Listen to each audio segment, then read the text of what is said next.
Hi everyone, it's Dr. Samantha Benjamin Allen, board certified in physical medicine and rehabilitation, here to talk to you about elder care options, specifically the option of aging in place. I believe aging at home is the best option. I know it's not feasible for all circumstances, but today I just want to talk about aging in place options and a little bit about the cost of them because that is usually the challenge, but best to know your options and then decide what is most feasible for you. So aging in place is a term that we use when we are referring to people who are aging in a home setting, not necessarily their home that they own, but just in a home-based setting. So the first option is family. So family care involves members of the family coming together or an individual family member taking on the role of the caregiver. The other one is paid home aides. This is the most popular because a lot of people who are in the caregiving role are also working and cannot be there 24/7 if the person needs 24/7 support or needs more support than their schedule allows. So paid home aides are another option, and it's usually paid out of pocket but sometimes covered by long-term care insurances, a veterans benefit, or Medicaid. Medicare does not usually cover long-term care, but Medicaid does if you're eligible. So it's something worth looking into if that is something you feel like you need or are interested in. And there is a program called PACE, which is a program of all-inclusive care for the elderly, and it provides integrated medical care and long-term care and some day programs. And day programs are another option for aging in place. So this is where an adult who needs some supervision and support will go to a program during the day and then return home in the evening. Now, when it comes to family care, it's usually the first source of elder care, and this includes spouses, partners, children, in-laws.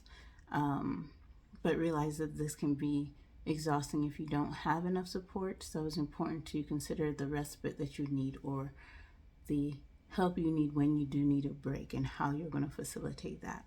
In-home care usually involves private duty caregivers, certified nursing assistants that provide help in the home, and they are usually hired independently. And know that home care and home health care are not the same thing.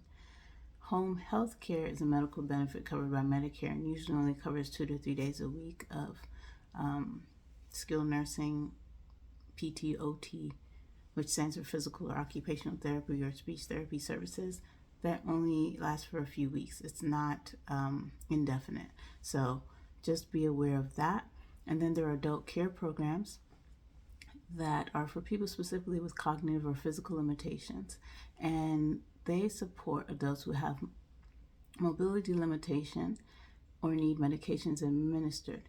Not all programs will administer medication, so you need to ask that specifically if you're looking into a day program. If they need medication, will you give it to them, etc. And sometimes they have door-to-door transportation, which is nice. Now, assisted living is another option. This is home care where the facility becomes their home, but it's not a nursing home, okay? Assisted living is for people who are independent and,